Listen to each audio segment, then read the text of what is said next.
Una aterrorizada niña surgió de la niebla, gritando que su madre estaba colgada de un árbol, deteniendo en seco un convoy de coches de lujo negros.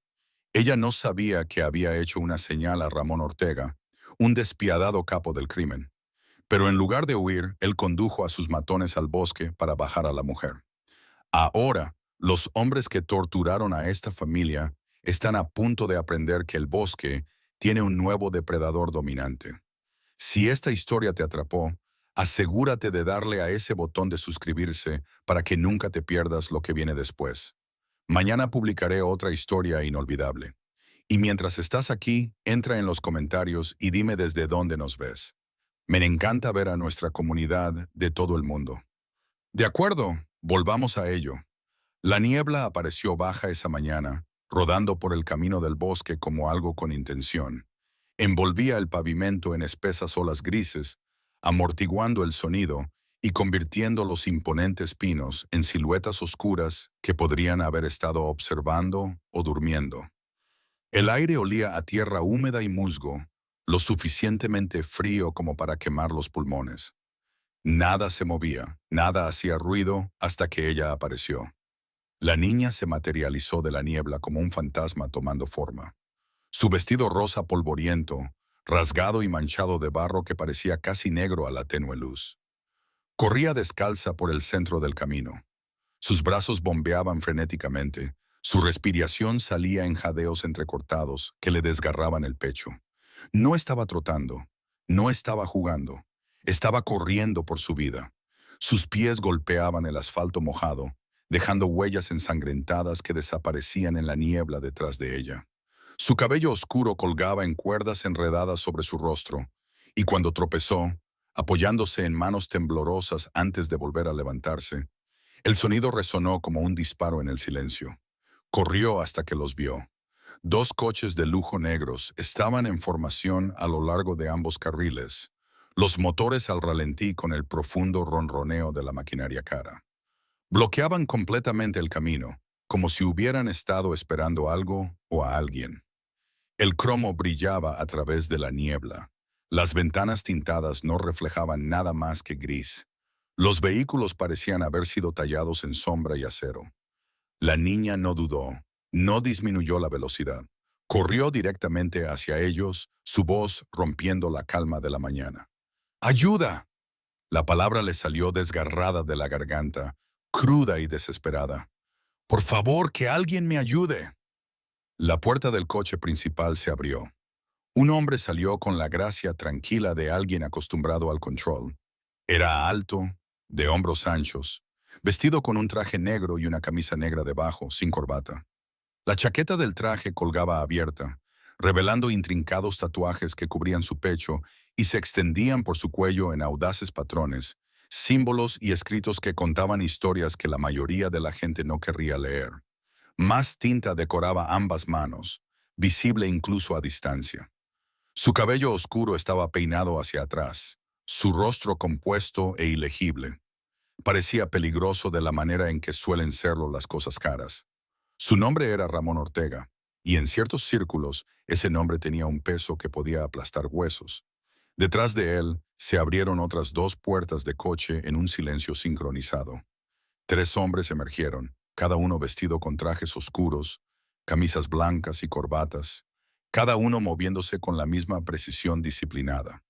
Se extendieron naturalmente, las manos apoyadas cerca de armas ocultas, los ojos escudriñando la línea de árboles ahogada por la niebla con la vigilancia experimentada de los soldados. No eran guardaespaldas, eran una extensión de la voluntad de Ramón. La niña tropezó hacia Ramón, sus piernas finalmente la traicionaron. Cayó de rodillas a 1 metro de sus zapatos pulcros. El barro salpicó el pavimento, sus manos se extendieron hacia él, los dedos curvados como garras. Colgaron a mi mamá de un árbol, sollozó, las palabras saliendo entre jadeos. Por favor, tienes que salvarla. Por favor. Ramón la miró sin moverse. Su expresión no cambió. No se arrodilló, no se acercó. Simplemente la estudió con ojos oscuros que no se perdían nada. Las marcas de la cuerda, rodeando sus delgadas muñecas como brutales brazaletes. la forma en que todo su cuerpo temblaba de agotamiento y terror, la tierra bajo sus uñas de haber arañado algo. O a alguien. Uno de sus hombres se adelantó. Jefe. Ramón levantó una mano. El silencio se hizo al instante. Los sollozos de la niña llenaron el vacío, desesperados y rotos. Por favor, susurró, su voz quebrada. Ella sigue ahí. La dejaron colgada. Por favor. Ramón inclinó ligeramente la cabeza, aún observándola, calculando, leyendo. La niña no estaba histérica. Estaba traumatizada. Había una diferencia. Había visto suficiente de ambos para saber. Su voz era tranquila, controlada, sin emoción alguna. ¿Dónde? La niña levantó una mano temblorosa y señaló hacia el bosque, hacia una pared de árboles que desaparecía en una niebla tan espesa que parecía sólida. Ahí dentro, no muy lejos, corrí. Corrí tan rápido. Su voz se quebró por completo.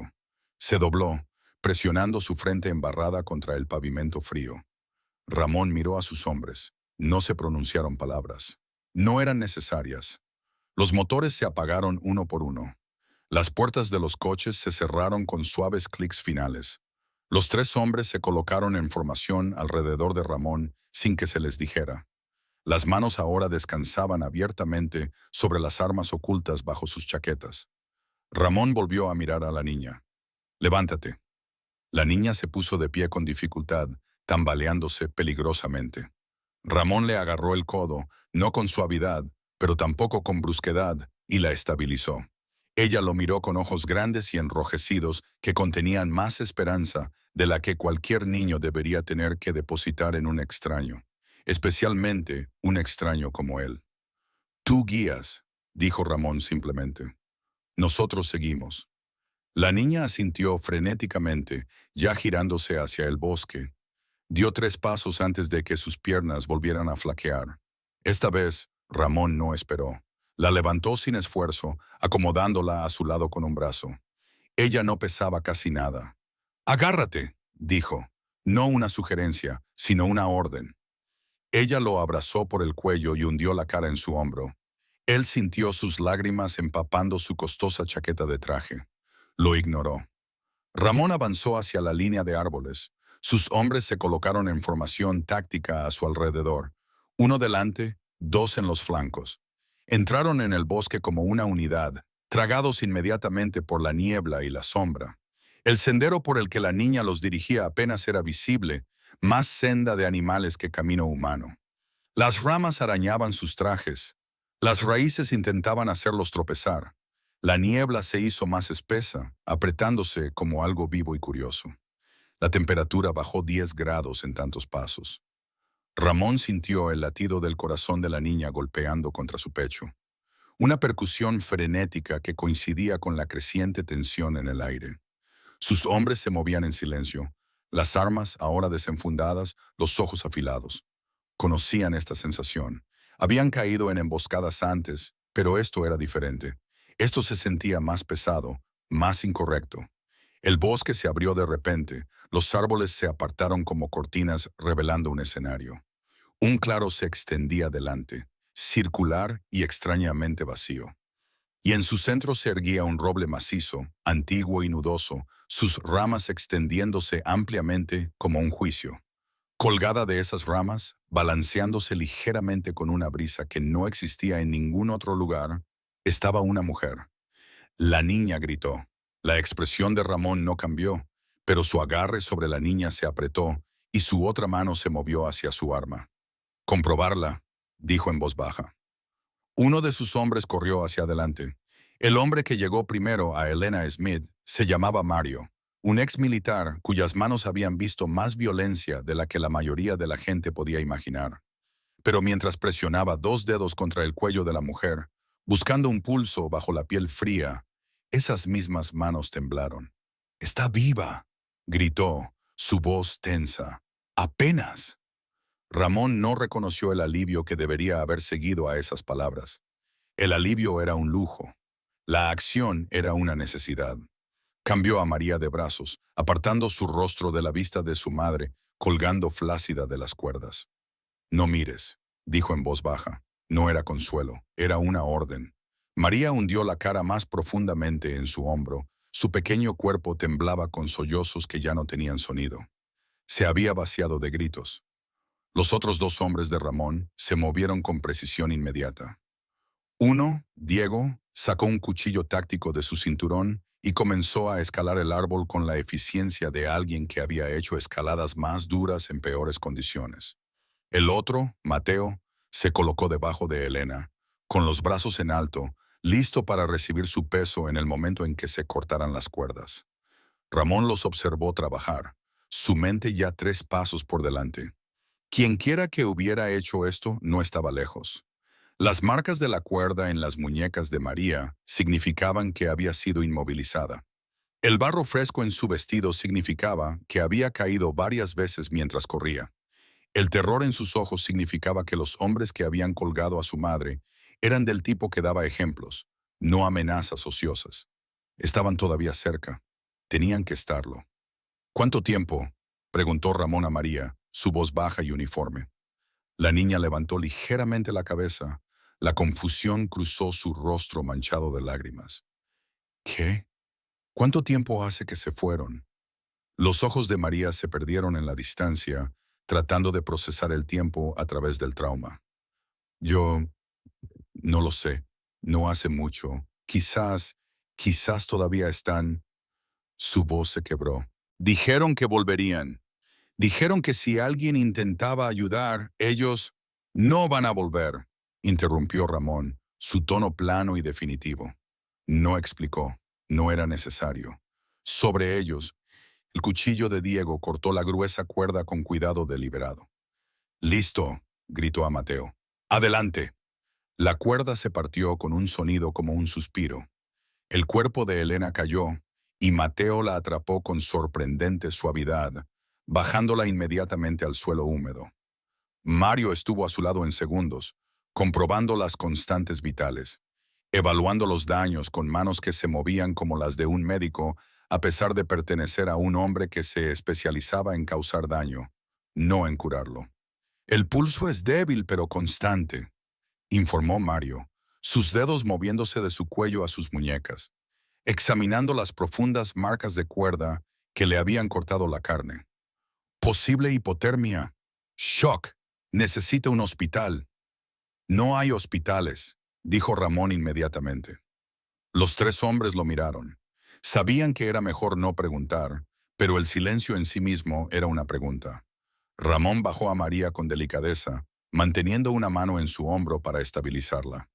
Ella inmediatamente intentó correr hacia su madre, pero él la detuvo con tranquila firmeza. «Todavía no. Deja que trabajen. Pero ella está viva porque llegamos a tiempo.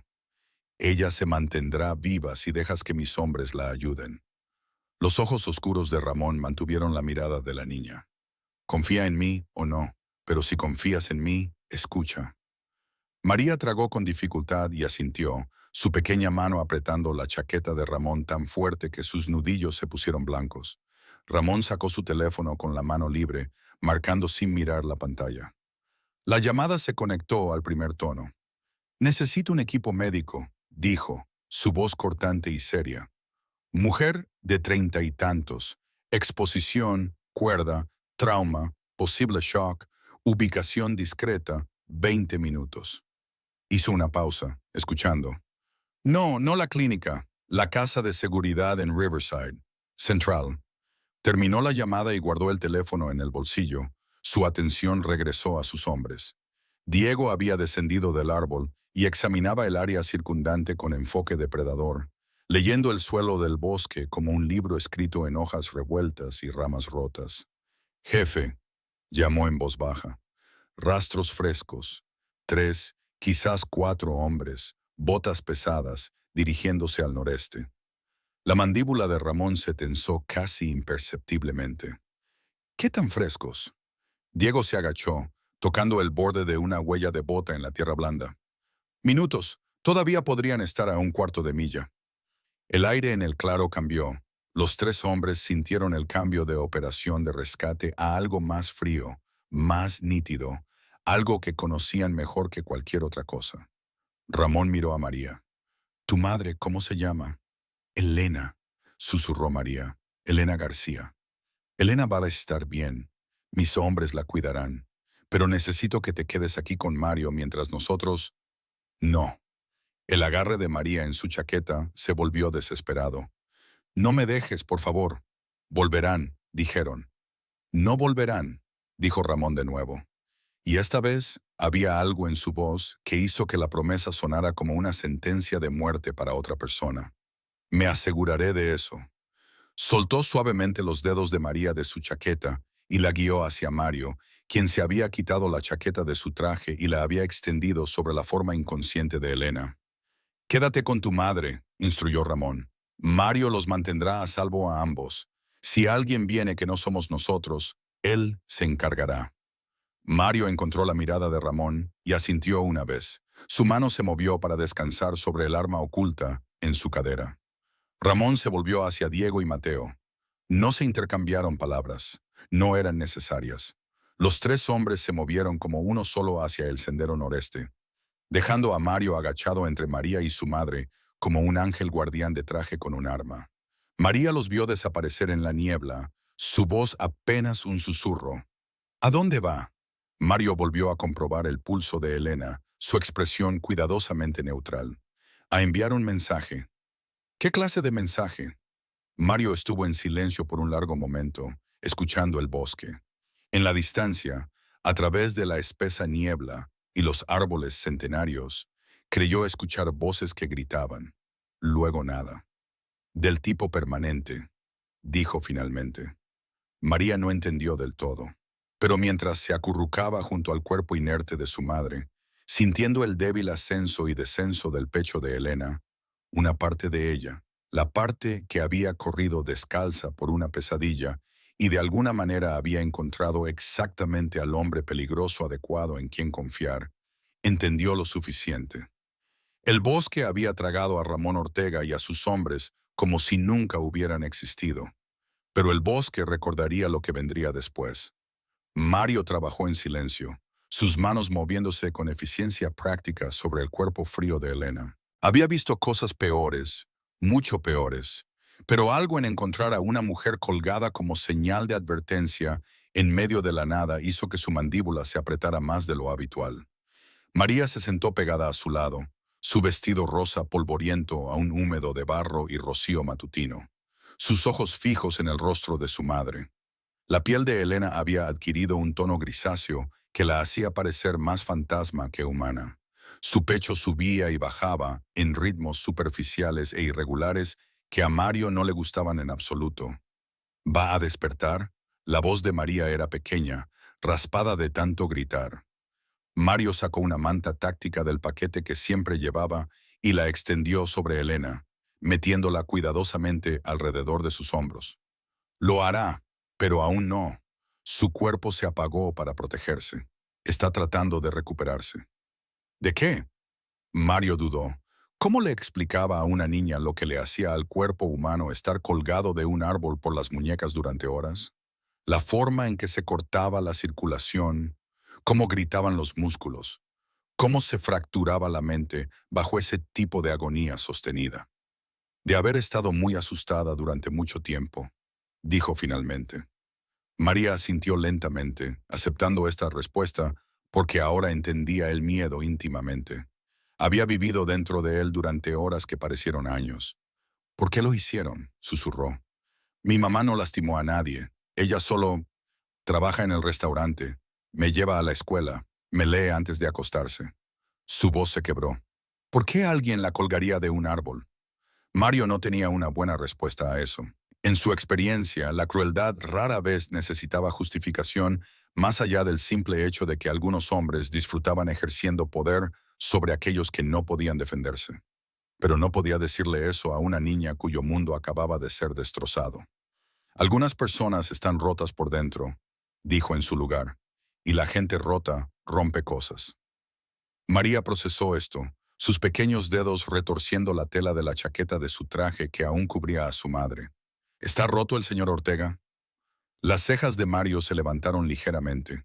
Era una pregunta más perspicaz de lo que había esperado. ¿Por qué preguntas? Porque él no sonrió, ni una sola vez, ¿Y sus ojos? María luchó por encontrar las palabras. Parecían vacíos, como si no hubiera nadie en casa. Mario volvió a comprobar el pulso de Elena, todavía débil, todavía allí, y consideró cómo responder. Ramón Ortega era muchas cosas: peligroso, poderoso, absolutamente despiadado cuando las circunstancias lo exigían, pero roto, eso era complicado. El señor Ortega no está vacío, dijo Mario con cuidado. Es prudente, ha visto muchas cosas malas y ha hecho lo que ha tenido que hacer para sobrevivir a ellas. Eso cambia a una persona. ¿Te cambió a ti? Mario se encontró con los ojos de la niña y vio una agudeza allí que la supervivencia había pulido. No estaba preguntando por cortesía. Realmente quería entender a los hombres que se habían materializado de la niebla para salvar a su madre. Sí, admitió, me cambió. Pero aún así nos ayudaste. Sí. Entonces, quizás el señor Ortega no está roto. Quizás solo esté... María buscó la palabra. Cauteloso, como dijiste. Mario casi sonrió. Casi. Quizás. Un sonido rompió el silencio del bosque. Distante pero distinto. Un grito. Luego otro. El inconfundible crujido de algo que podría haber sido una rama rompiéndose o podría haber sido algo completamente diferente. María se tensó. Su mano se extendió para agarrar el brazo de Mario. ¿Qué fue eso? Ramón, dijo Mario simplemente. Su mano se movió para descansar sobre su arma, aunque no la desenfundó. Todavía no. Sus ojos escanearon la línea de árboles, catalogando cada sombra, cada cambio en la niebla. ¿Está bien? Está bien. ¿Cómo lo sabes? Porque si no lo estuviera, estaríamos escuchando mucho más ruido. Otro sonido llegó a través de los árboles. Esta vez, inconfundiblemente, una voz que clamaba de dolor o miedo, abruptamente silenciada. Luego el silencio volvió corriendo como agua llenando un vacío.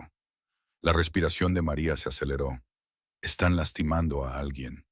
Sí. ¿A los hombres que lastimaron a mi mamá? Sí. María estuvo en silencio por un largo momento, procesando esto. Mario esperaba lágrimas o miedo, o quizás confusión moral sobre la violencia respondida con violencia. En cambio, la voz de la niña salió fría y plana de una manera que la hacía sonar mucho mayor de lo que era. Bien. Mario la miró sorprendido por la dureza de esa única palabra. María miró fijamente la niebla donde Ramón y los demás habían desaparecido. Su mandíbula tensa, sus ojos duros. Colgaron a mi mamá de un árbol como si fuera basura, continuó María. Su voz temblaba ahora, pero no de miedo, sino de rabia. Me ataron y me obligaron a mirar. Se rieron. Uno de ellos dijo... Se detuvo. Tragó con dificultad. Dijo que a nadie le importaría. Que la gente como nosotros no importa. La mano de Mario se apretó sobre su arma. ¿Qué más dijeron? María negó con la cabeza. No lo recuerdo todo. Eran 4. Usaban máscaras, pero podía ver sus ojos. Uno de ellos tenía un tatuaje en la mano, una serpiente comiéndose la cola. Otro olía a cigarrillos y a algo dulce, como colonia, pero mal. Mario archivó estos detalles automáticamente. Ramón los querría más tarde, si quedaba algo que identificar. Dijeron que regresarían mañana para ver cómo estaban las cosas, susurró María. Lo dijeron como si fuera gracioso, como si mi mamá colgada fuera una broma. No volverán, dijo Mario. Y había una finalidad en su voz que incluso un niño podía reconocer como verdad absoluta. Por el señor Ortega, por el señor Ortega. María volvió a mirar el cuerpo inerte de su madre, el superficial ascenso y descenso de su pecho, las furiosas marcas de la cuerda que rodeaban sus muñecas como hierros. Luego miró a Mario con ojos que habían envejecido una década en una sola mañana. Me alegro de haber corrido hacia él, dijo en voz baja. Me alegro de no haber huido. También tu madre, replicó Mario, aunque ella aún no lo sepa. En la distancia, el bosque se había quedado completamente en silencio. Ni pájaros, ni viento, ni voces, solo la quietud pesada y expectante de un lugar donde algo irreversible acababa de ocurrir. Mario miró su reloj. 15 minutos desde que Ramón se había ido. El equipo médico llegaría en 5. Elena sobreviviría. María sobreviviría. Y en algún lugar de la niebla, 4 hombres estaban aprendiendo el costo de la crueldad. El sonido de un motor rompió el silencio del bosque. Bajo, potente, deliberado. Mario levantó la cabeza de golpe, su arma ya a medio sacar de su funda, antes de reconocer el ronroneo distintivo del Mercedes de Ramón, que navegaba por el estrecho sendero. «Agáchense», instruyó a María, colocándose entre ella y el vehículo que se acercaba. Pero fue Ramón quien salió primero de la niebla, caminando delante del coche que rodaba lentamente detrás de él. Su traje negro estaba impecable, salvo por unas hojas aferradas a sus hombros. Su expresión permanecía tan ilegible como siempre. Aunque Mario, que había trabajado con él durante 7 años, notó la ligera tensión en su mandíbula, la forma en que sus nudillos estaban ensangrentados. Detrás de él, Diego conducía mientras Mateo se sentaba en el asiento del pasajero. Los rostros de ambos hombres estaban esculpidos en piedra. Los ojos de Ramón se dirigieron inmediatamente a la forma inmóvil de Elena, luego a María, luego a Mario. «¿Estado? Estable, pero crítica», informó Mario. «Pulsos fortaleciéndose. No hay signos de hemorragia interna, pero necesita atención médica adecuada. La hipotermia está actuando». Ramón asintió una vez, luego se agachó junto a María. La niña lo miró con los ojos muy abiertos, buscando algo en su rostro. Respuestas, tranquilidad, confirmación de lo que había oído en la distancia. «Tu madre va a un lugar seguro», dijo Ramón, su voz tranquila pero clara. «Los médicos la cuidarán. Te quedarás con ella todo el tiempo». «¿Y esos hombres?», susurró María. Ramón mantuvo su mirada. «No molestarán a nadie más». Algo en la sencillez de esa afirmación, la certeza absoluta, hizo que los hombros de María bajaran ligeramente, como si un peso que había estado cargando finalmente se liberara. No preguntó cómo. No preguntó qué había pasado. Algunas verdades no necesitaban elaboración. «Gracias», respiró. Ramón se puso de pie sin reconocer la gratitud. Ya se movía para ayudar a Mario a levantar a Elena. Trabajaron en silencio sincronizado. Ramón le sostenía los hombros mientras Mario le tomaba las piernas, transfiriéndola cuidadosamente al asiento trasero del Mercedes. Diego ya había extendido mantas adicionales sobre el cuero, preparando una camilla improvisada. «María, sube», instruyó Ramón, abriendo la puerta. La niña se subió a toda prisa, colocándose inmediatamente junto a su madre, una pequeña mano aferrando los dedos fríos de Elena. Ramón se deslizó después de ella, su gran complexión llenando el espacio restante. Mario se movió al asiento del pasajero delantero mientras Diego mantenía su posición al volante. «Ve», dijo Ramón simplemente. El Mercedes retrocedió con sorprendente agilidad por el estrecho sendero, las manos de Diego firmes al volante a pesar del terreno traicionero. Las ramas rozaban las ventanas como dedos esqueléticos que intentaban detenerlos. La niebla se apretó, haciendo casi imposible ver más de 3 metros delante. Pero Diego había conducido por peores caminos en peores condiciones. Sus ojos nunca abandonaban el camino.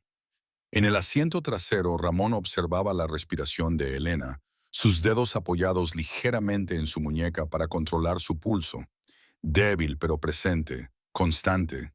El cuerpo humano era notablemente resistente si se le daba una oportunidad. María lo observaba con una intensidad que podría haber sido incómoda si a Ramón le hubiera importado la comodidad. «¿Eres médico?», preguntó.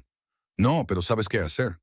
He visto suficientes lesiones para saber cuándo alguien las va a sobrevivir. Y mi mamá va a sobrevivir». Los ojos oscuros de Ramón se encontraron con los de ella. Sí. La certeza en esa única palabra pareció anclar algo dentro de María. Su agarre en la mano de su madre se relajó ligeramente. El pánico que la había impulsado durante horas finalmente comenzó a retroceder. El Mercedes rompió la senda del bosque y salió a la carretera principal. Aceleración suave e inmediata. La niebla se disipó al dejar atrás el bosque. La luz de la mañana se abría peso a través de las nubes grises, por encima. «¿Tiempo estimado de llegada?», preguntó Ramón. «¿12 minutos?», respondió Diego con el pie presionando más el acelerador. El velocímetro subió constantemente. Mario sacó su teléfono, tecleando rápidamente. Torres confirma que el equipo médico está en posición. Quirófanos preparados si es necesario. Suministro de sangre listo. Bien. La cabeza de María giraba entre los hombres, procesando la eficiencia de su comunicación. La forma en que se movían como partes de una sola máquina. ¿A dónde vamos? Dijiste que no era un hospital. A un lugar más seguro, respondió Ramón. A un lugar donde los hombres que lastimaron a tu madre no tienen conexiones, no tienen alcance, no tienen forma de terminar lo que empezaron. Pero ellos, María dudó, mirando hacia el bosque que desaparecía detrás de ellos. No van a terminar nada, ¿verdad? No. La palabra colgaba en el aire, final como una puerta que se cierra. El Mercedes devoraba las millas. La suspensión de lujo suavizaba las imperfecciones de la carretera que habría hecho temblar a un vehículo menor. Dentro, la respiración de Elena empezó a hacerse ligeramente más profunda. El mecanismo de supervivencia de su cuerpo se activaba lentamente ahora que estaba caliente, horizontal y relativamente segura. Se movió, dijo María de repente, su voz aguda con esperanza. Sus dedos los sentí moverse. Mario se volvió en su asiento para mirar. Reflejo, su sistema nervioso se está recuperando. Eso es bueno, pero no se está despertando. Todavía no. Quizás no en horas. Su mente necesita tiempo para procesar lo que pasó. A veces el cuerpo sana más rápido de lo que el cerebro permite. María asimiló esto, su pulgar acariciando la mano de su madre en pequeños círculos repetitivos. ¿Recordará lo que le hicieron? Probablemente, dijo Mario honestamente. Pero los recuerdos pierden sus dientes con el tiempo, especialmente cuando sobrevives a ellos. Yo también lo recordaré, dijo María en voz baja, para siempre. Ramón la miró, su expresión ilegible. Sí, lo harás. ¿Eso es malo? Eso depende de lo que hagas con el recuerdo. María consideró esto. Su joven mente procesaba conceptos que la mayoría de los niños nunca tuvieron que contemplar. ¿Qué debo hacer con él? Sobrevivir, hacerte más fuerte, asegurarte de que nadie vuelva a tener ese tipo de poder sobre ti.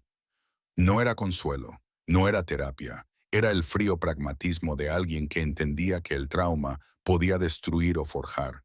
Y la elección, por injusta que fuera, en última instancia, pertenecía al superviviente. Ya llegamos, anunció Diego, girando hacia una entrada privada bordeada de árboles que conducía a una vasta propiedad oculta tras altos muros y puertas de hierro que se abrían automáticamente al acercarse. Un equipo médico esperaba en la entrada. 3 personas con batas quirúrgicas, una camilla lista, bolsas de equipo en mano. El Mercedes se detuvo suavemente. Las puertas se abrieron en secuencia coordinada, y Elena García, aún inconsciente pero respirando con regularidad, fue trasladada a manos que sabían exactamente cómo recuperarla del borde. María empezó a seguir la camilla, pero la mano de Ramón en su hombro la detuvo suavemente. Primero déjalos trabajar, 5 minutos. Luego podrás quedarte con ella todo el tiempo que quieras. María asintió, viendo a su madre desaparecer por las inmaculadas puertas blancas. Todavía estaba viva. Ambas lo estaban, y eso era suficiente. La casa de seguridad era un estudio en contradicciones. Lujo envuelto en seguridad, elegancia que ocultaba violencia. Candelabros de cristal colgaban sobre monitores de vigilancia.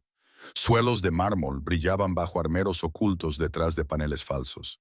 Era el tipo de lugar donde hombres como Ramón Ortega realizaban negocios que nunca aparecían en libros de contabilidad ni documentos judiciales. María se sentó en un sillón de cuero sobredimensionado en el estudio, sus pies embarrados colgando a unos centímetros de la alfombra persa. Alguien le había traído té caliente que no había tocado y una manta que se había envuelto como una armadura. Por la puerta abierta, podía ver al personal médico moviéndose eficientemente alrededor de su madre en la habitación contigua. Ramón estaba junto a la ventana, con el teléfono pegado a la oreja, su voz baja y controlada. Mario había desaparecido en las profundidades de la casa. Diego y Mateo permanecían afuera, haciendo guardia como centinelas silenciosos. Sí, dijo Ramón por teléfono. Discreción total. No hay informes policiales, no hay registros. Una pausa. Porque yo lo digo. Terminó la llamada y guardó el dispositivo en el bolsillo. Su atención se centró en María. La niña le devolvió la mirada con ojos que habían visto demasiado. Entendía muy poco, pero confiaba completamente. Tu madre está estable, dijo Ramón. Los médicos están cerrando las laceraciones de sus muñecas. Tendrá cicatrices, pero sanará. María asintió lentamente. ¿Puedo verla? Pronto, están terminando. La puerta se abrió de golpe. Mario entró con rapidez, su expresión más oscura de lo habitual. Llevaba una tablet en una mano y se la extendió a Ramón sin preámbulos. Tenemos un problema. Ramón tomó el dispositivo, sus ojos escudriñando lo que se mostraba allí. Su mandíbula se tensó casi imperceptiblemente, la única señal externa de lo que estaba procesando. Muéstrame. Mario tocó la pantalla y María observó el rostro de Ramón mientras absorbía información que ella no podía ver. La temperatura en la habitación pareció bajar varios grados. ¿Cuándo?, preguntó Ramón. Mientras estábamos en camino, Diego los encontró en el claro después de que nos fuimos. Huellas frescas. Fotografió todo antes de que llegara el equipo médico. Ramón le devolvió la tablet, su mente ya trabajando en las implicaciones y respuestas. Miró a María, luego a Mario. Llévala con su madre. Quédate con ambas. Jefe. Ahora. Mario entendió el despido por lo que era. Protección, no falta de respeto. Extendió una mano a María. Vamos, tu mamá está preguntando por ti. El rostro de María se iluminó. Está despierta. Apenas, pero quiere verte. La niña se bajó de la silla y tomó la mano de Mario, lanzando una mirada hacia atrás a Ramón antes de desaparecer por la puerta. Ramón esperó hasta que escuchó que la puerta de la habitación de Elena se cerraba antes de hablar. Diego, llamó, sin levantar la voz. El hombre apareció en la puerta en segundos, como si hubiera estado esperando la llamada, que así había sido. Señor, muéstreme todo. Diego sacó su propio teléfono, deslizando una serie de fotografías con precisión metódica. Volví después de que cargamos a Elena en el coche.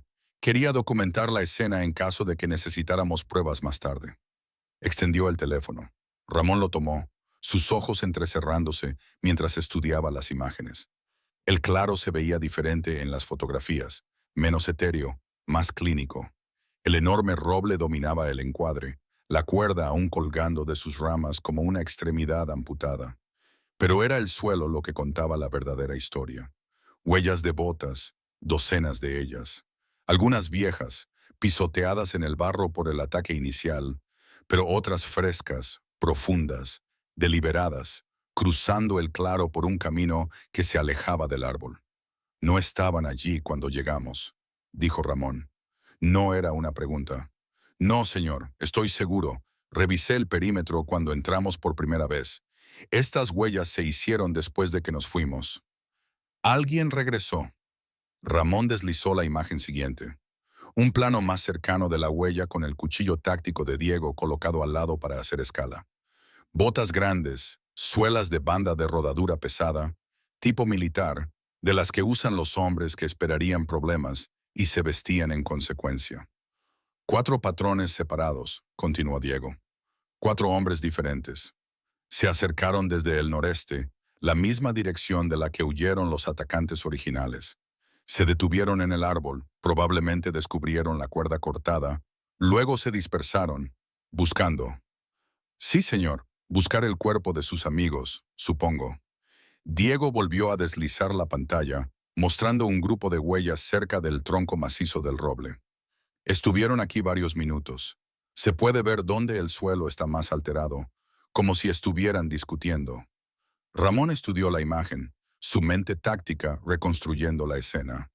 4 hombres regresando al claro para encontrar a sus compañeros desaparecidos. Sin sangre, sin cuerpos, solo un claro vacío y una cuerda cortada. Tendrían preguntas, y los hombres con preguntas a menudo tomaban decisiones peligrosas. Siguieron nuestro rastro, dijo Ramón en voz baja. Diego asintió sombríamente. Nos rastrearon hasta la carretera principal. Encontré huellas cerca de donde habíamos aparcado los coches. Habrían visto las marcas de los neumáticos, la dirección en que nos fuimos. ¿Siguieron más allá? Desconocido. Perdí el rastro en el asfalto. Pero, señor, Diego dudó, lo cual era inusual en él. Saben que alguien intervino. Saben que su operación fue comprometida y están buscando a quien lo hizo. Ramón le devolvió el teléfono, su expresión tallada en hielo. ¿Cuántos dejamos en el bosque? 3 confirmados. El cuarto escapó durante la confrontación inicial. Salió corriendo antes de que pudiéramos asegurarlo. Descripción: complexión media. Llevaba una chaqueta roja. Se mueve rápido. Mateo lo hirió de bala, pero llegó a un vehículo que no sabíamos que estaba allí. Una moto de cross por el sonido. Ramón permaneció en silencio por un largo momento, procesando variables y calculando riesgos. 4 hombres que regresaban a Claro significaba que el grupo original era mayor de lo que habían previsto. Organizados, coordinados, el tipo de equipo que no se tomaba las pérdidas a la ligera. Y ahora sabían que alguien había interferido. Tomarán represalias, dijo Ramón finalmente. ¿Contra quién? No saben quiénes somos. Saben que alguien bajó a Elena. Saben que alguien se la llevó. Y saben lo suficiente como para volver buscando. Los ojos de Ramón se dirigieron a la puerta cerrada donde María y su madre esperaban. Irán a los lugares a los que ella podría correr. Su casa, su trabajo, la gente que conoce. La tenemos aquí. Está protegida por ahora, pero no podemos tenerla para siempre. Y esperarán. La mandíbula de Ramón se tensó con decisión. No, esperar les da tiempo para reagruparse, para planear, para traer refuerzos. ¿Qué sugiere? Ramón encontró la mirada de Diego, y en esa mirada estaba el frío cálculo de un hombre que había construido un imperio sobre la decisión. Volvemos esta noche. Los encontramos antes de que nos encuentren ellos. Diego no sonrió, pero algo parecido a la satisfacción apareció en su rostro. Les diré a Mateo que preparen el equipo completo. Esto no será una conversación. Entendido.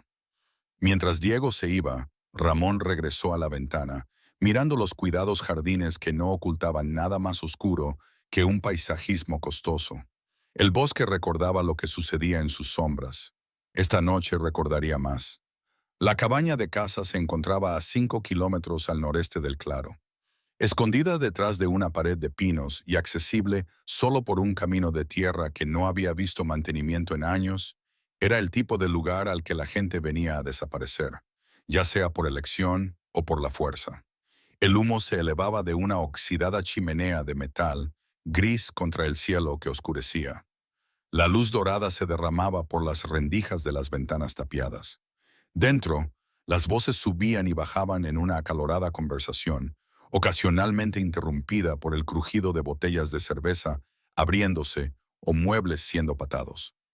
Ramón observó todo esto desde la línea de árboles, agazapado en completa quietud a 45 metros de la estructura. A su lado, Diego escaneó el perímetro a través de binoculares de visión nocturna mientras Mateo rodeaba para cubrir la salida trasera. Habían dejado a Mario en la casa de seguridad con instrucciones estrictas: proteger a Elena y María a toda costa. Este era un trabajo diferente. Esto requería un tipo diferente de enfoque. 4 objetivos confirmados, susurró Diego, su aliento apenas visible en el frío aire de la tarde. Todos armados, 2 rifles visibles, probablemente más que no podemos ver. Están agitados, mucho movimiento, muchos gritos. Ramón observó la cabaña con paciencia depredadora. La estructura era vieja pero sólida, troncos gruesos, ventanas mínimas, una entrada principal y una salida trasera. Defendible si sabías que venían, una trampa si no. Están asustados, observó Ramón en voz baja. Una buena razón para estarlo. Volvieron y encontraron a sus amigos desaparecidos. No solo desaparecidos, desvanecidos. Sin rastro de sangre, sin cuerpos, sin pruebas. Eso es peor que encontrar cadáveres. Al menos los cadáveres te dan respuestas. A través de las rendijas de los postigos, Ramón pudo ver sombras moviéndose, hombres paseándose, gesticulando enfáticamente. Una sombra era más grande que las demás, dominando el espacio con un lenguaje corporal agresivo. El líder, muy probablemente el que tomaba las decisiones. Podríamos quemarlos, sugirió Diego. Una cabaña vieja como esa ardería rápido. Demasiado ruidoso, demasiado visible. El humo llamaría la atención. Los ojos de Ramón nunca abandonaron la estructura. Entramos caminando, controlamos la situación, hacemos que entiendan lo que sucede cuando cuelgas a mujeres inocentes de los árboles. Diego bajó los binoculares. ¿Los quieres vivos? Quiero que respondan preguntas primero y luego... Ramón no respondió. No necesitaba. La voz de Mateo sonó suavemente por el auricular de la radio. En posición, la puerta trasera está asegurada. Sin actividad de este lado. Ramón tocó su propio auricular. Aguanta mi señal, nadie sale. Copiado.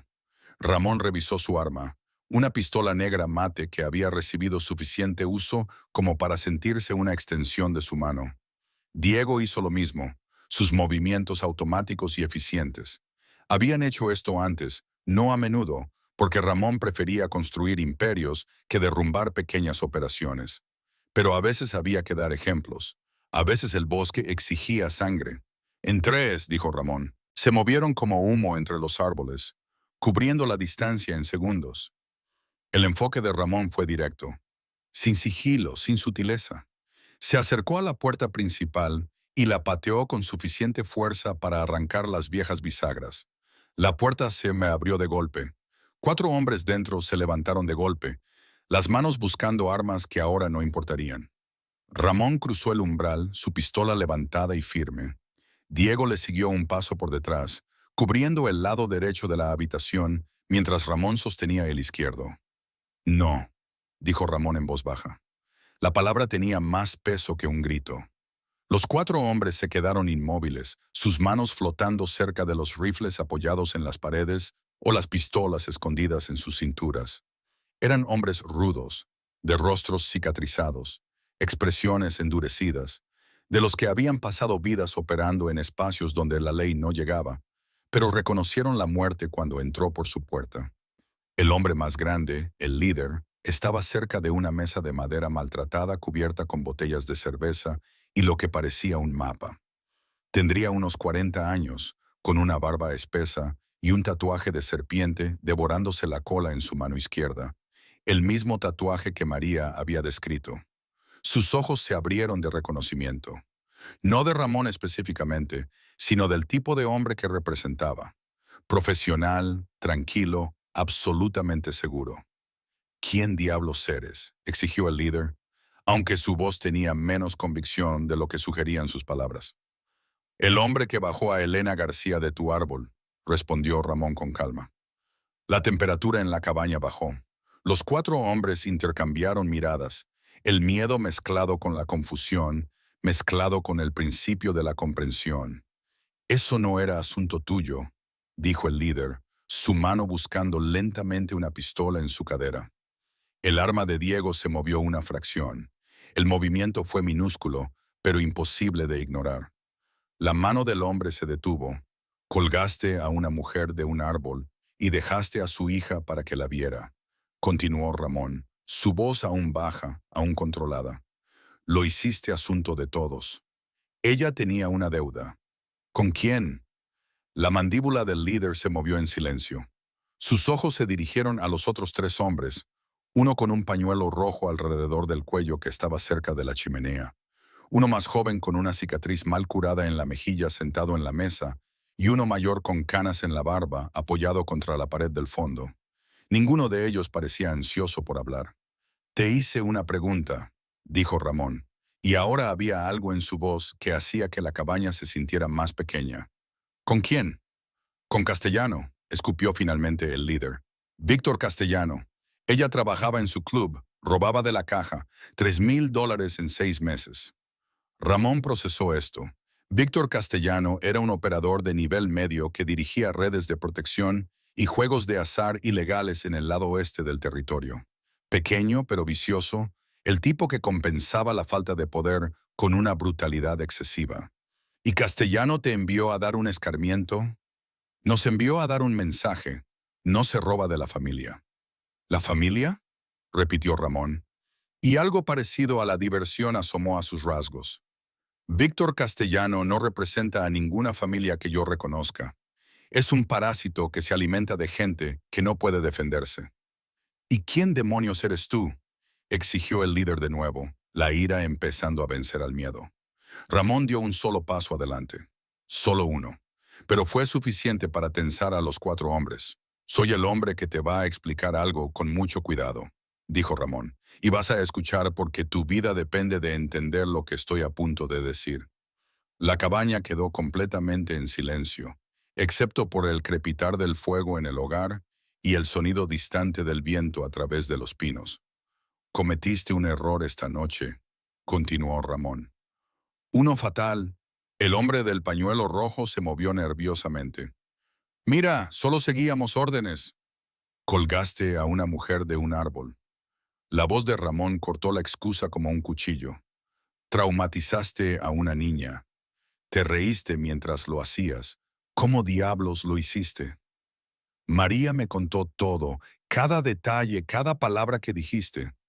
Los hombres intercambiaron miradas preocupadas ahora. Si la niña había hablado, si había sobrevivido, si había llegado a alguien con recursos. El rostro del líder se endureció. Entonces sabes que fuimos enviados por alguien más grande que nosotros. Nos matas. Castellano vendrá a buscarnos.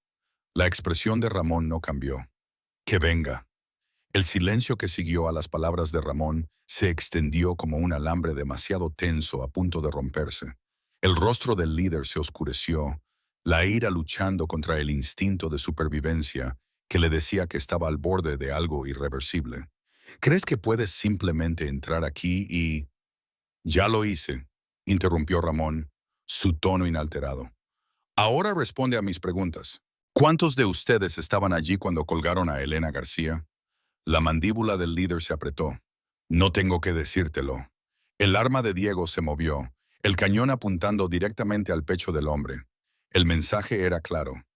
7, espetó el joven con la cicatriz, su voz quebrada. Éramos 7 en total. El líder le lanzó una mirada asesina, pero el daño ya estaba hecho. Los ojos de Ramón se dirigieron al joven. ¿Nombres? Yo, no todos ellos. Sí, sí lo sabes. El joven tragó con dificultad, su nuez de Adán moviéndose. Miró a sus compañeros, no vio ningún apoyo y calculó que la cooperación podría darle minutos que de otro modo no tendría. Yo, Luis, ese es Jorge, señaló al líder. El del pañuelo rojo es Carlos, el viejo es Pedro. Los 3 que no están aquí son Vicente, Daniel y Miguel. ¿Dónde están Vicente, Daniel y Miguel?, preguntó Ramón, aunque ya sabía la respuesta. Silencio, pesado y condenatorio. No regresaron del bosque, dijo finalmente Jorge, su voz tensa. Ya lo sabes, lo que sea que les hiciste. Recibieron exactamente lo que se ganaron, dijo Ramón simplemente. La misma clemencia que le mostraron a Elena García, que fue ninguna, añadió Diego por detrás de él. La mano de Jorge volvió a moverse hacia su arma. Fue más un instinto que una estrategia, el movimiento desesperado de un animal acorralado. Pero Ramón fue más rápido que el instinto. Su pistola ladró una vez. Ushanon. El sonido ensordecedor en el espacio cerrado. La bala impactó en la mesa de madera a 15 centímetros de la mano de Jorge, enviando astillas por todas partes. Todos se quedaron congelados. La próxima no falla, dijo Ramón con calma, como si simplemente se hubiera aclarado la garganta en lugar de disparar un arma.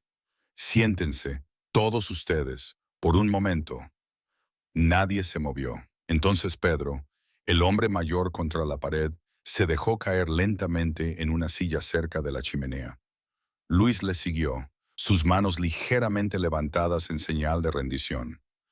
Carlos, con el pañuelo rojo, dudó, pero finalmente se dejó caer en un taburete junto a la ventana. Jorge permaneció de pie, el desafío grabado en sus facciones, incluso cuando el miedo sangraba por sus ojos. «Siéntate», repitió Ramón. «¿O qué? ¿Me matarás? De todos modos lo vas a hacer». «Quizás», pero sentarte te da unos minutos más para defender tu caso de por qué no debería. La risa de Jorge fue amarga e inodora. No estás aquí para conversar. Estás aquí para limpiar cabos sueltos. Estoy aquí, dijo Ramón, porque una niña corrió descalza por un camino, rogándole a alguien que salvara a su madre.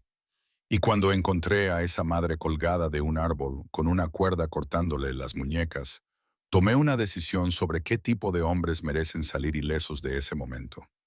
Hizo una pausa, dejando que el peso se asentara. Ustedes no son esos hombres. La cabaña volvió a quedar en absoluto silencio, salvo por el crepitar del fuego en el hogar y el sonido distante del viento entre los pinos. Cometiste un error esta noche, continuó Ramón. Uno fatal. El hombre con el pañuelo rojo se movió nerviosamente. Mira, solo seguíamos órdenes. Colgaste a una mujer de un árbol. La voz de Ramón atravesó la excusa como un cuchillo. Aterrorizaste a una niña. Te reíste mientras lo hacías. ¿Cómo demonios? María me contó todo, cada detalle, cada palabra que dijiste. Los hombres intercambiaron miradas preocupadas ahora. Si la niña había hablado, si había sobrevivido, si había llegado a alguien con recursos, el rostro del líder se endureció. Entonces sabes que fuimos enviados por alguien más grande que nosotros. Nos matas. Castellano vendrá a buscarnos. La expresión de Ramón no cambió. Que venga. El silencio que siguió a las palabras de Ramón se extendió como un alambre demasiado tenso, listo para romperse. El rostro del líder se oscureció, la ira luchando con el instinto de supervivencia que le decía que estaba al borde de algo irreversible. ¿Crees que puedes simplemente entrar aquí y...? Ya lo hice, interrumpió Ramón, su tono inalterado. Ahora responde a mis preguntas. ¿Cuántos de ustedes estaban allí cuando colgaron a Elena García? La mandíbula del líder se apretó. No tengo que decírtelo. El arma de Diego se movió, el cañón ahora apuntando directamente al pecho del hombre. El mensaje era claro. 7, espetó el joven con la cicatriz, su voz quebrada. Había 7 de nosotros en total. El líder le lanzó una mirada asesina, pero el daño ya estaba hecho. Los ojos de Ramón se dirigieron al joven. ¿Nombres? Yo, no todos ellos. Sí, sí lo sabes. El joven tragó con dificultad, su nuez de Adán moviéndose. Miró a sus compañeros, no vio ningún apoyo y calculó que la cooperación podría darle minutos que de otro modo no tendría. Yo, Luis, ese es Jorge, señaló al líder. El del pañuelo rojo es Carlos. El viejo es Pedro. Los 3 que no están aquí son Vicente, Daniel y Miguel. ¿Dónde están Vicente, Daniel y Miguel?, preguntó Ramón, aunque ya sabía la respuesta. Silencio, pesado y condenatorio. No regresaron del bosque, dijo finalmente Jorge, su voz tensa. Ya lo sabes, lo que sea que les hiciste. Recibieron exactamente lo que se ganaron, dijo Ramón simplemente. La misma clemencia que le mostraron a Elena García, que fue ninguna, añadió Diego por detrás de él. La mano de Jorge volvió a temblar hacia su arma. Era instinto más que estrategia, el movimiento desesperado de un animal acorralado. Pero Ramón fue más rápido que el instinto. Su pistola ladró una vez, el sonido ensordecedor en el espacio cerrado. La bala impactó en la mesa de madera a 15 centímetros de la mano de Jorge, enviando astillas por todas partes. Todos se quedaron congelados. La próxima no falla, dijo Ramón con calma, como si simplemente se hubiera aclarado la garganta en lugar de disparar un arma. Siéntense, todos ustedes, un momento. Nadie se movió. Entonces Pedro, el hombre mayor contra la pared, se dejó caer lentamente en una silla cerca de la chimenea. Luis le siguió, sus manos ligeramente levantadas en señal de rendición. Carlos, con el pañuelo rojo, dudó, pero finalmente se dejó caer en un taburete junto a la ventana. Jorge permaneció de pie, el desafío grabado en sus facciones, incluso cuando el miedo sangraba por sus ojos. «Siéntate», repitió Ramón. «¿O qué? ¿Me matarás? De todos modos lo vas a hacer». «Quizás, pero sentarte te da unos minutos más para defender tu caso de por qué no debería». La risa de Jorge fue amarga y sin humor. No estás aquí para conversar. Estás aquí para cerrar cabos sueltos. Estoy aquí, dijo Ramón, porque una niña corrió descalza por un camino, rogándole a alguien que salvara a su madre. Y cuando encontré a esa madre colgada de un árbol, con una cuerda cortándole las muñecas, tomé una decisión sobre qué tipo de hombres merecen salir ilesos de ese momento. Hizo una pausa, dejando que el peso se asentara. Ustedes no son esos hombres. La cabaña quedó en silencio de nuevo, excepto por el crepitar del fuego en el hogar y el sonido distante del viento entre los pinos. Cometiste un error esta noche, continuó Ramón. Uno fatal. El hombre con el pañuelo rojo se movió nerviosamente. Mira, solo seguíamos órdenes. Colgaste a una mujer de un árbol. La voz de Ramón atravesó la excusa como una hoja. Traumatizaste a una niña. Te reíste mientras lo hacías. ¿Cómo diablos tú? María me contó todo, cada detalle, cada palabra que dijiste. Los hombres intercambiaron miradas preocupadas ahora. Si la niña había hablado, si había sobrevivido, si había llegado a alguien con recursos. El rostro del líder se endureció. Entonces sabes que fuimos enviados por alguien más grande que nosotros. Nos matas. Castellano vendrá a buscarnos. La expresión de Ramón no cambió. Que venga. El silencio que siguió a las palabras de Ramón se extendió como un alambre demasiado tenso, listo para romperse. El rostro del líder se oscureció, la ira luchando con el instinto de supervivencia que le decía que estaba al borde de algo irreversible. ¿Crees que puedes simplemente entrar aquí y...? Ya lo hice, interrumpió Ramón, su tono inalterado. Ahora responde a mis preguntas. ¿Cuántos de ustedes estaban allí cuando colgaron a Elena García? La mandíbula del líder se apretó. No tengo que decírtelo. El arma de Diego se movió, el cañón ahora apuntando directamente al pecho del hombre. El mensaje era claro. 7, espetó el joven con la cicatriz, su voz quebrada. Éramos 7 en total. El líder le lanzó una mirada asesina, pero el daño ya estaba hecho. Los ojos de Ramón se dirigieron al joven. ¿Nombres? Yo, no todos ellos. Sí, lo sabes. El joven tragó con dificultad, su nuez de Adán moviéndose. Miró a sus compañeros, no vio ningún apoyo y calculó que la cooperación podría darle minutos que de otro modo no tendría. Yo, Luis, ese es Jorge, señaló al líder. El del pañuelo rojo es Carlos, el viejo es Pedro. Los 3 que no están aquí son Vicente, Daniel y Miguel. ¿Dónde están Vicente, Daniel y Miguel?, preguntó Ramón, aunque ya sabía la respuesta. Silencio, pesado y condenatorio.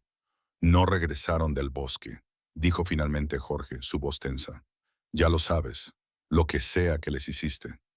Recibieron exactamente lo que se ganaron, dijo Ramón simplemente.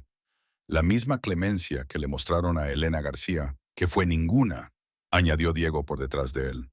La mano de Jorge volvió a moverse hacia su arma. Fue instinto más que estrategia, el movimiento desesperado de un animal acorralado. Pero Ramón fue más rápido que el instinto. Su pistola ladró una vez, el sonido ensordecedor en el espacio cerrado. La bala impactó en la mesa de madera a 15 centímetros de la mano de Jorge, enviando astillas por todas partes. Todos se quedaron congelados. El próximo no falla, dijo Ramón con calma, como si simplemente se hubiera aclarado la garganta en lugar de disparar un arma. Siéntense, todos ustedes, por un momento. Nadie se movió. Entonces Pedro, el hombre mayor contra la pared, se dejó caer lentamente en una silla cerca de la chimenea. Luis le siguió, sus manos ligeramente levantadas en señal de rendición. Carlos, con el pañuelo rojo, dudó, pero finalmente se dejó caer en un taburete junto a la ventana. Jorge permaneció de pie, el desafío grabado en sus facciones, incluso cuando el miedo sangraba por sus ojos.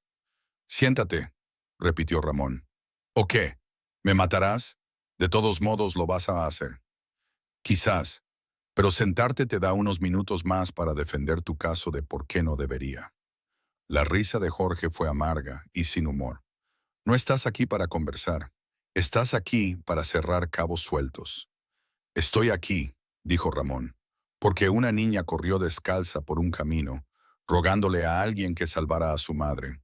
Y cuando encontré a esa madre colgada de un árbol, con una cuerda cortándole las muñecas, Tomé una decisión sobre qué tipo de hombres merecen salir ilesos de ese momento. Hizo una pausa, dejando que el peso se asentara. Ustedes no son esos hombres. La cabaña quedó en silencio de nuevo, excepto por el crepitar del fuego en el hogar. Afuera, la oscuridad había cubierto por completo el bosque. La voz de Mateo susurró por el auricular de Ramón. Sigue despejado de mi lado, sin movimientos. Jorge finalmente se sentó, pero su postura permaneció rígida, tensa. Castellano nos dio órdenes, las seguimos. Así funciona este mundo. Seguir órdenes no te absuelve de tus elecciones, replicó Ramón. Pudiste haber entregado el mensaje de 100 formas diferentes, pero elegiste la más cruel. Elegiste el terror. Elegiste hacer que una niña viera a su madre sufrir. Ella necesitaba recordarlo, replicó Jorge. Ese es el objetivo de un mensaje. Hacerlo memorable. Hacer que se quede grabado. Entonces, esto se quedará grabado, dijo Ramón en voz baja.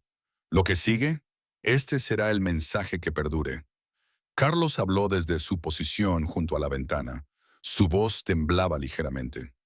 Mira, hombre, no sabíamos que a nadie le importaría. Elena García no es nadie. Es una camarera que se volvió ambiciosa. En nuestro mundo, eso tiene consecuencias. En mi mundo, dijo Ramón, colgar mujeres de los árboles también tiene consecuencias. Luis, el más joven, no pudo quedarse callado más. Lo sentimos. Vale, nos iremos. Le diremos a Castellano que el trabajo está hecho, que está muerta. Lo que quieras, desapareceremos. No nos volverás a ver. Diego hizo un sonido que podría haber sido una risa si hubiera contenido algo de calidez. Ramón estudió a Luis por un largo momento. El chico tendría tal vez 25 años. Todavía tenía miedo en sus ojos que no había sido completamente reemplazado por la insensibilidad que caracterizaba a los demás. Pero había estado allí, había participado. El arrepentimiento no era lo mismo que la inocencia. Elena García está viva, dijo Ramón. Su hija está viva. Ambas están bajo mi protección ahora. Lo que significa que el mensaje que Castellano quería enviar fracasó por completo. El rostro de Jorge se contrajo de rabia. Entonces, solo enviará a alguien más. ¿Crees que proteger a dos don nadie vale la pena para empezar una guerra? Yo no empiezo guerras, replicó Ramón. Yo las termino. Sacó su teléfono con la mano libre, manteniendo su arma apuntando firmemente a Jorge. Unas rápidas pulsaciones, luego giró la pantalla para que los hombres pudieran verla. Era una fotografía. Imágenes granuladas de cámaras de seguridad que mostraban a Víctor Castellano entrando en un restaurante del centro, con sello de tiempo de hace 3 horas. Tu jefe no sabe lo que pasó hoy, dijo Ramón. No sabe que fallaste. No sabe que estoy involucrado ahora mismo. Está cenando, haciendo planes, completamente ajeno a que su operación está a punto de colapsar. No puedes tocar a Castellano, dijo Jorge, pero su voz había perdido su convicción. Tiene conexiones, protección, gente que... Todos tienen conexiones hasta que no las tienen, interrumpió Ramón. Todos se sienten intocables hasta que alguien los toca. Guardó el teléfono y se enderezó. Aquí tienen lo que va a pasar. Les voy a dar una opción que es más de lo que le dieron a Elena García. Los 4 hombres esperaron, apenas respirando. Opción 1. Me dicen todo sobre la operación de Castellano. Dónde opera, con quién trabaja, dónde guarda su dinero, quién lo protege. Me dan cada detalle y quizás salgan de aquí con vida. ¿Y la opción 2? Preguntó Pedro desde cerca de la chimenea. La expresión de Ramón no cambió. No hay opción 2. Jorge soltó una risa amarga. Así que no es realmente una opción. Es más una opción de la que le diste a una mujer que rogaba por su vida mientras su hija lo veía. La verdad de eso cayó como un golpe físico. Incluso Carlos desvió la mirada, la vergüenza o algo parecido a ella parpadeando en sus facciones. El reloj corre, dijo Diego suavemente. Luis rompió primero. Castellano opera desde el Club Paraíso en la calle Séptima. Tiene un almacén en el distrito industrial donde tiene juegos de cartas. Y... ¡Cállate!, rugió Jorge, incorporándose. El arma de Ramón lo apuntó al instante. Siéntate. De todos modos estamos muertos. ¿No lo entiendes? Hablamos, castellano nos mata. No hablamos, nos matas tú. No hay salida. Siempre hay una salida, dijo Ramón. A veces es más estrecha de lo que te gustaría. El amanecer se abría cuando Ramón regresó a la casa de seguridad, pintando el cielo en tonos dorados y rosados que parecían casi obscenos después del trabajo de la noche. Diego conducía mientras Mateo se sentaba en la parte de atrás, limpiando su arma con precisión metódica. Ninguno de ellos habló. No quedaba nada que decir. La cabaña en el bosque nunca más albergaría voces. El bosque recuperó su silencio, y 4 hombres que se creían intocables habían aprendido la lección final sobre las consecuencias. Ramón había tomado su decisión, la misma decisión que siempre tomaba cuando la misericordia y la justicia se encontraban en lados opuestos de una línea. Algunas líneas no estaban destinadas a ser cruzadas. Mario los recibió en la puerta, su expresión neutra, pero sus ojos hacían preguntas que su boca no formularía delante de los demás. Ramón asintió levemente, lo suficiente para comunicar que todo lo necesario había sido resuelto. Nada más. ¿Estado? Preguntó Ramón en voz baja. Elena está despierta, lúcida, preguntando por su hija. Mario hizo una pausa. Y preguntando por usted. Ramón se quitó la chaqueta del traje, notando la suciedad en las mangas, un pequeño desgarro cerca del hombro. Se la entregó a Diego, quien desapareció para deshacerse de ella correctamente. Algunas pruebas no necesitaban existir. María, dormida en el sillón junto a la cama de su madre, no se irá. No se ha ido desde que usted partió. Ramón asintió, avanzando por el elegante pasillo hacia el ala médica. Sus pasos eran silenciosos sobre los suelos de mármol. Años de práctica que hacían del sigilo un reflejo. Se detuvo ante la puerta semiabierta, observando antes de entrar.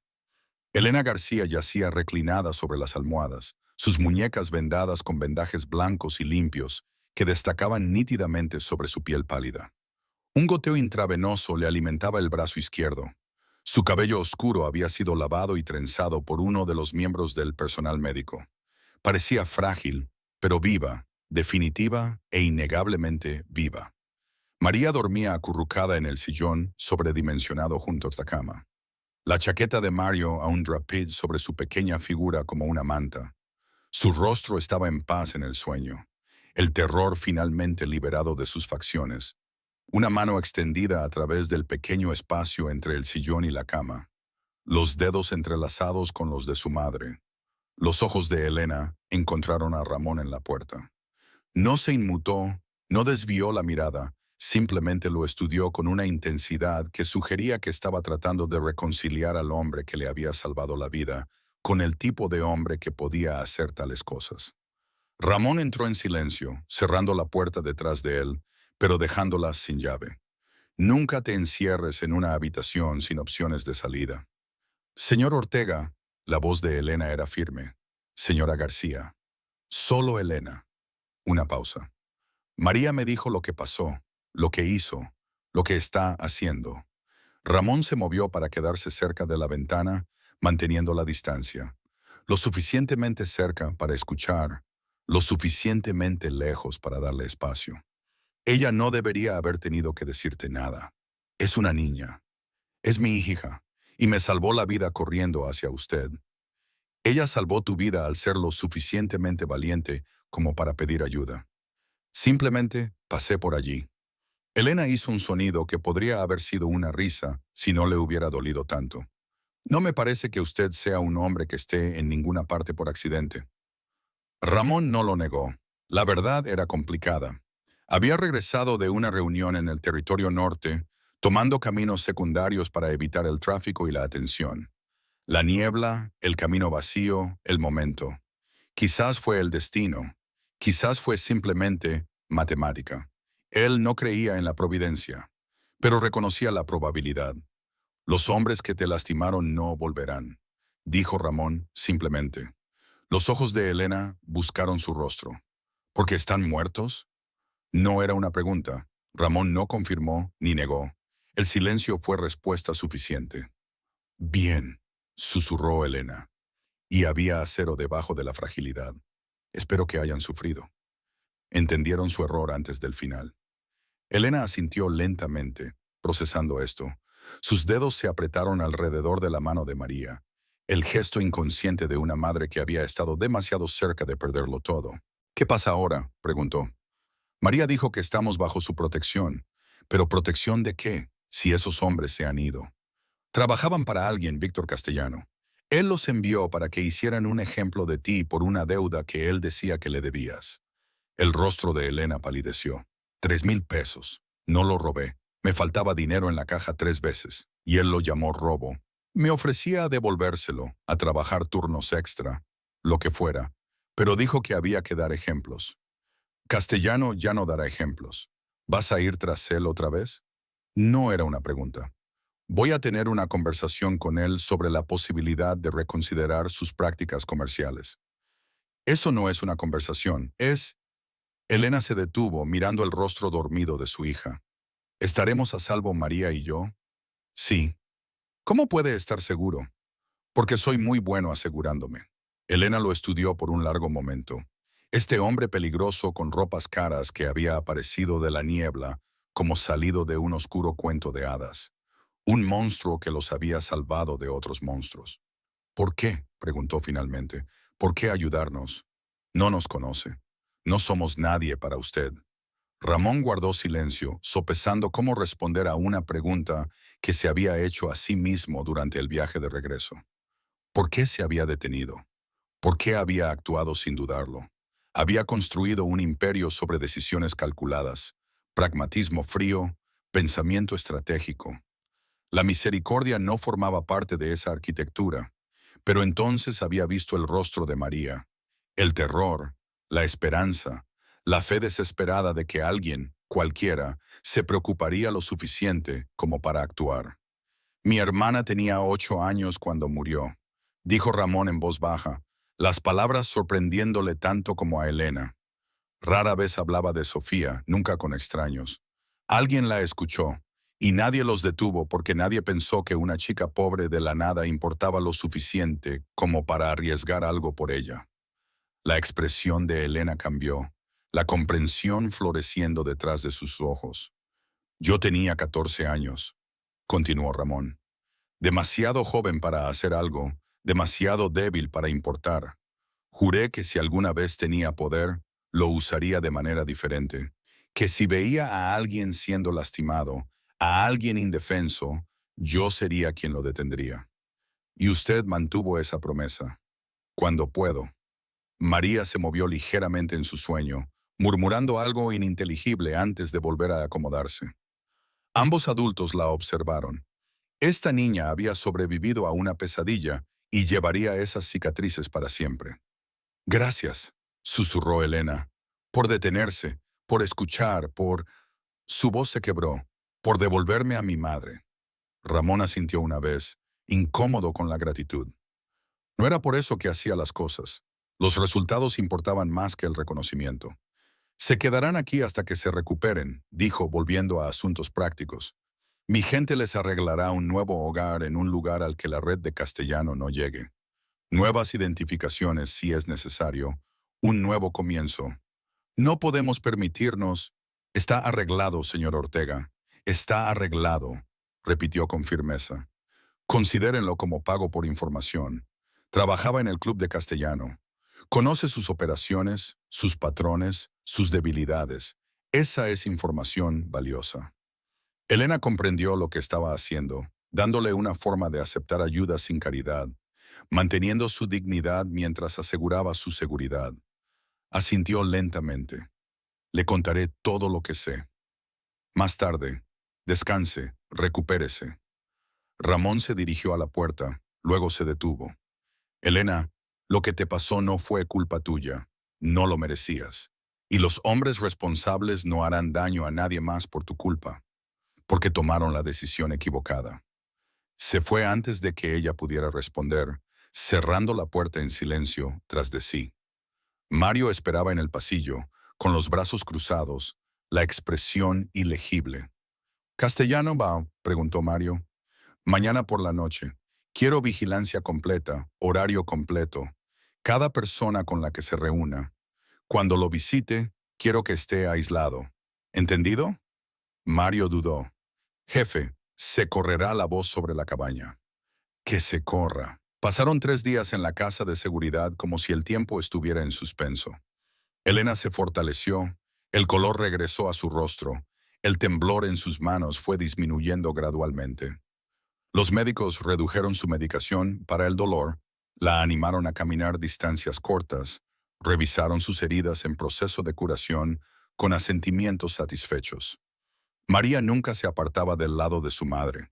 Se despertaba de las pesadillas, jadeando, extendiendo la mano en la oscuridad hasta que sus dedos encontraban la mano de Elena. Luego volvía a respirar, recordaba que estaba a salvo y se acurrucaba para dormir. Ramón la visitaba 2 veces al día, por la mañana y por la noche, breves revisiones que no duraban más de 5 minutos. Preguntaba por la recuperación de Elena, se aseguraba de que María tuviera todo lo que necesitaba, luego desaparecía de nuevo en cualquier negocio que consumiera sus días. Nunca se quedaba el tiempo suficiente para que se desarrollara la comodidad. Nunca permitía que la familiaridad suavizara la distancia necesaria entre salvador y salvada. La tercera noche, Elena pidió hablar con él en privado. Mario llevó a María a la cocina para cenar, dejando a madre y potencial benefactor solos en la sala médica que se había convertido en el mundo temporal de Elena.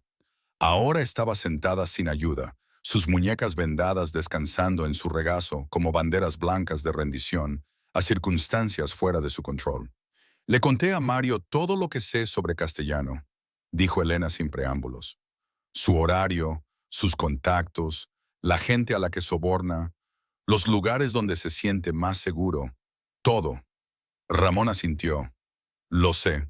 Mario me informó. Entonces tiene lo que necesita. Ya no nos necesita. No era acusatorio, solo fáctico. Una mujer que había aprendido que la utilidad a menudo determinaba el valor. No estás aquí porque seas útil, replicó Ramón en voz baja. Estás aquí porque te estás recuperando. No podemos quedarnos para siempre. Este no es nuestro mundo. No pertenecemos a lugares con suelos de mármol y guardias armados. Y... Elena hizo un vago gesto a los lujos que las rodeaban. ¿Esto? ¿A dónde perteneces? La pregunta pareció tomarla por sorpresa. Ya no lo sé. No a mi antiguo apartamento. Castellano sabe dónde está. No al restaurante. El mismo problema. Ningún lugar se siente seguro ahora. Por eso irás a un lugar nuevo. Un lugar donde la influencia de Castellano no llegue. ¿Y cómo viviré? Soy una camarera con educación secundaria y una hija que alimentar. Los nuevos comienzos requieren dinero que no tengo. Ramón había anticipado esta conversación. Mario te ha conseguido un empleo, puesto de dirección de restaurante, buen salario, beneficios. Está a 3 horas al norte, una ciudad pequeña, tranquila. La inscripción escolar de María está lista. El alquiler del primer y último mes en un apartamento está pagado. Elena lo miró fijamente. ¿Por qué haría esto? Porque dejarte sobrevivir solo para que luches no es realmente salvarte. Pero somos extraños. Usted no nos debe nada. No pienso en términos de deuda, interrumpió Ramón. Pienso en términos de finalización. Empecé algo cuando te bajé de ese árbol. Así es como termina. Los ojos de Elena brillaron, pero no cayeron lágrimas. Ya había llorado lo suficiente para toda una vida en los últimos días. ¿Y Castellano?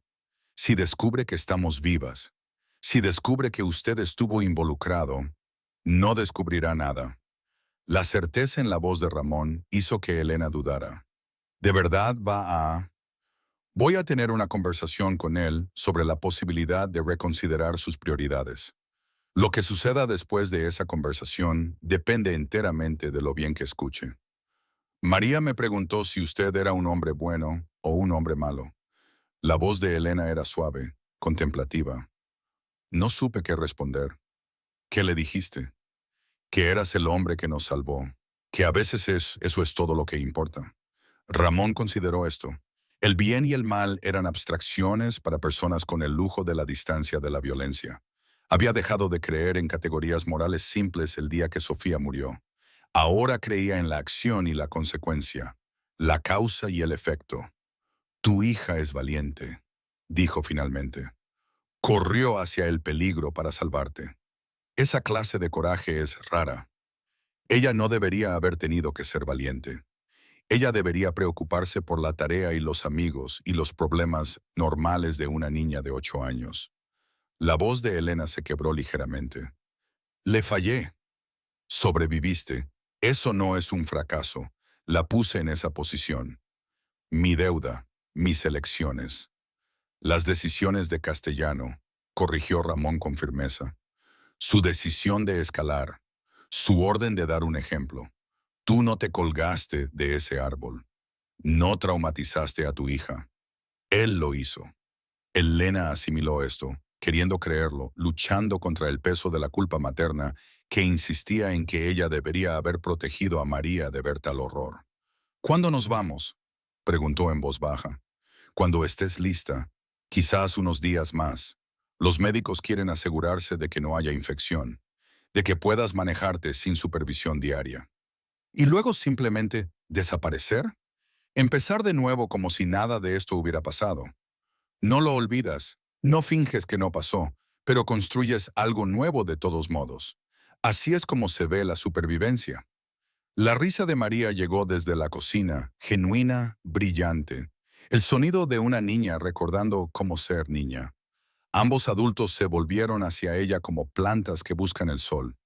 ¿Le agrada a Mario?, dijo Elena con un atisbo de sonrisa. Lo persigue haciendo preguntas. Es sorprendentemente paciente con ella. Mario tiene hijos, 2 hijas. Él entiende. ¿Comprende lo que usted hace? ¿Lo que usted es? Ramón le mantuvo la mirada. Entiende que el mundo tiene sombras y a veces lo único que detiene a los monstruos es alguien dispuesto a ser más monstruoso. ¿Eso es lo que eres? ¿Un monstruo? Soy lo que necesito ser. Elena lo estudió. Este hombre enigmático que había irrumpido en su peor momento y de alguna manera se había convertido en el eje sobre el que giraba su supervivencia. Quería entenderlo, categorizarlo, darle sentido a alguien que existía fuera de la moralidad convencional. Pero quizás la comprensión no era necesaria. Quizás la aceptación era suficiente. Gracias, dijo simplemente. Sea lo que sea, pase lo que pase, gracias por detenerse. Gracias por escuchar a mi hija cuando podría haberse marchado. Ramón se puso de pie, preparándose para irse. Se había quedado más tiempo del previsto, permitido más conversación de lo que era prudente.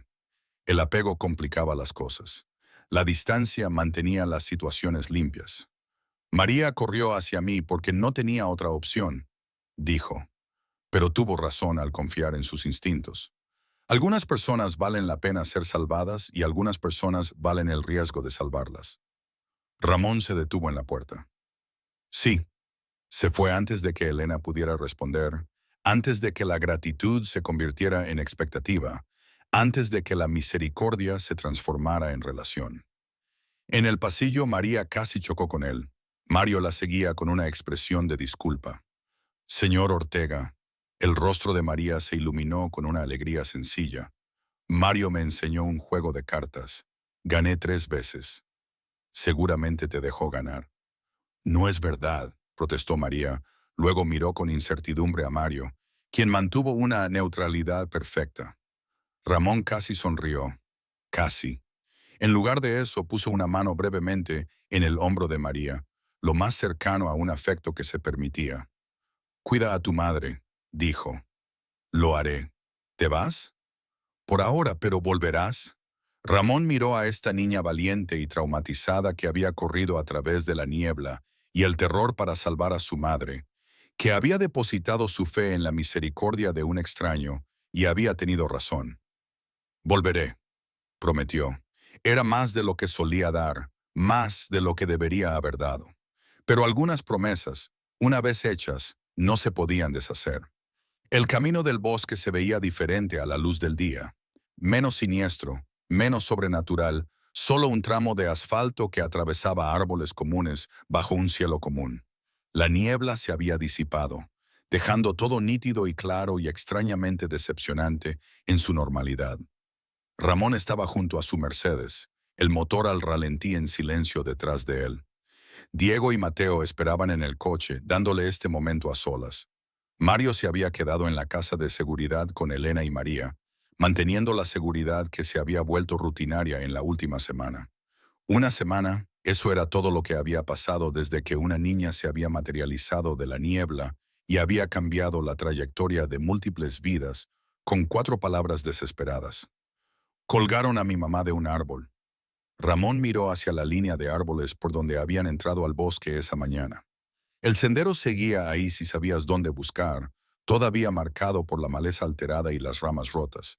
Pero la naturaleza ya lo estaba reclamando, borrando la evidencia de que algo inusual había ocurrido. El bosque guardaba sus secretos. Víctor Castellano también guardaría los suyos ahora, permanentemente. La conversación que Ramón había prometido se llevó a cabo 2 noches antes en la trastienda del Club Paraíso. Había sido breve, directa, y concluyó con Castellano, comprendiendo exactamente cómo cambiaría su operación en el futuro. O más bien, cómo terminaría. El club estaba cerrado ahora, tapiado y silencioso.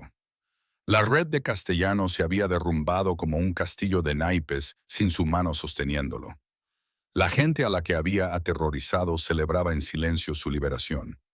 Las autoridades no hicieron preguntas sobre su repentina desaparición. Algunas ausencias mejoraban los vecindarios. María y Elena se iban hoy. Mario las llevaría a su nuevo hogar, las ayudaría a instalarse, se aseguraría de que tuvieran todo lo necesario para empezar de nuevo. Ramón no estaría allí para la despedida. Las despedidas creaban apegos, y los apegos creaban complicaciones. Él había dicho lo que había que decir. El resto era ejecución. Su teléfono sonó. Un mensaje de Mario. Están preguntando por ti. Ramón escribió de vuelta. Diles que tenía asuntos. Diles que estén a salvo. Una pausa. Luego María dice gracias. Elena dice que nunca lo olvidará. Ramón guardó el teléfono sin responder. La memoria era inevitable. La gente no olvidaba los momentos que los destrozaban o los salvaban. Elena y María llevarían esta experiencia para siempre. El trauma y el rescate, el horror y la misericordia, entrelazados tan completamente que nunca se separarían por completo uno del otro. Ese era el peso de la supervivencia. Lo llevabas todo contigo. Un segundo vehículo se detuvo detrás del Mercedes de Ramón, un sedán discreto conducido por uno de sus asociados. La mujer al volante asintió respetuosamente. Había sido informada, conocía su misión: monitorear el camino, vigilar a cualquiera que mostrara un interés inusual en la zona, reportar cualquier cosa sospechosa. El bosque sería vigilado durante el próximo mes solo para asegurarse. Ramón volvió a su coche, deslizándose en el asiento trasero. Diego lo miró por el espejo retrovisor. ¿De vuelta a la ciudad, jefe? Sí. El Mercedes arrancó suavemente, dejando atrás el camino del bosque. Ramón lo vio retroceder por la ventanilla trasera. Ese tramo de asfalto donde todo había cambiado y nada había cambiado. Había salvado 2 vidas, terminado varias otras, desmantelado una pequeña operación criminal, creado un pequeño vacío de poder que alguien inevitablemente intentaría llenar. El mundo seguía girando. La niña estará bien, dijo Diego en voz baja. No era una pregunta, pero tampoco una afirmación. Es fuerte, más fuerte de lo que debería ser, como alguien más que conozco. Ramón no respondió a eso. Las comparaciones entre su infancia y la de María eran inevitables, pero imperfectas. Él no había tenido a nadie a quien acudir cuando Sofía murió. Ningún extraño que apareciera de la niebla para ofrecerle misericordia y protección. Él había estado solo. María no lo estaba. Eso marcaba toda la diferencia. La ciudad apareció en el horizonte, acero y cristal y 1000 complicaciones esperando la atención de Ramón. Los negocios no se detenían por actos de misericordia. Los imperios requerían un mantenimiento constante. La gente dependía de sus decisiones, de su autoridad, de su disposición a hacer lo que otros no podían. Pero mientras el Mercedes se incorporaba al tráfico y el bosque desaparecía por completo detrás de ellos, Ramón sintió algo inusual asentarse en su pecho. No exactamente satisfacción, no exactamente paz, algo adyacente a ambos. Había mantenido su promesa a su yo de 14 años. Cuando había visto a alguien indefenso siendo lastimado, a alguien que importaba aunque el mundo fingiera lo contrario, lo había detenido. Sofía nunca lo sabría, pero de alguna manera todavía importaba que lo hubiera intentado. Su teléfono volvió a sonar, esta vez con una foto de Mario. María y Elena de pie frente a su nuevo edificio de apartamentos. María sonriendo ampliamente, mientras Elena sonreía con una esperanza tentativa. La niña sostenía un papel con letras grandes y cuidadosas. Gracias, señor Ortega. Ramón miró la imagen por un largo momento, luego la guardó en su teléfono y apagó el dispositivo. Algunos momentos no necesitaban respuestas, solo necesitaban existir. «¿Diego?», dijo Ramón en voz baja. «Sí, jefe. Si alguien alguna vez pregunta qué pasó en ese camino del bosque, no pasó nada. Nunca estuvimos allí. Bien». El Mercedes los llevó más adentro de la ciudad, de regreso al mundo de movimientos calculados y violencia controlada, de poder mantenido a través de la reputación y la brutalidad estratégica. Ramón volvería a ser lo que siempre había sido, un hombre temido, respetado y cuidadosamente evitado por cualquiera con sentido común. Pero en algún lugar, 3 horas al norte, una niña crecería sabiendo que una vez, cuando más importaba, un extraño peligroso había elegido la misericordia sobre la conveniencia, y su madre viviría para verla crecer. Eso era suficiente. El camino del bosque detrás de ellos estaba vacío ahora, esperando al próximo viajero, la próxima historia. El roble permanecía, sus ramas extendidas, marcas de cuerda todavía visibles si se miraba con suficiente atención. Pero el horror se había ido. La crueldad había sido respondida. El equilibrio, por imperfecto que fuera, había sido restaurado. El camino lo recordaba todo. Siempre lo haría. Pero la memoria sin consecuencias era solo historia. Y la historia, Ramón lo sabía, pertenecía a quien sobreviviera lo suficiente como para escribirla. Elena y María García habían sobrevivido. Esa era la única historia que importaba. Gracias por quedarte con esta historia hasta el final. Eres la razón por la que estas historias cobran vida. Si estás listo para otro viaje potente, simplemente toca el siguiente video en tu pantalla. Y antes de irte, deja un comentario rápido y califica esta historia del 1 al 10. Estoy emocionado de ver tus pensamientos y conectar contigo allí.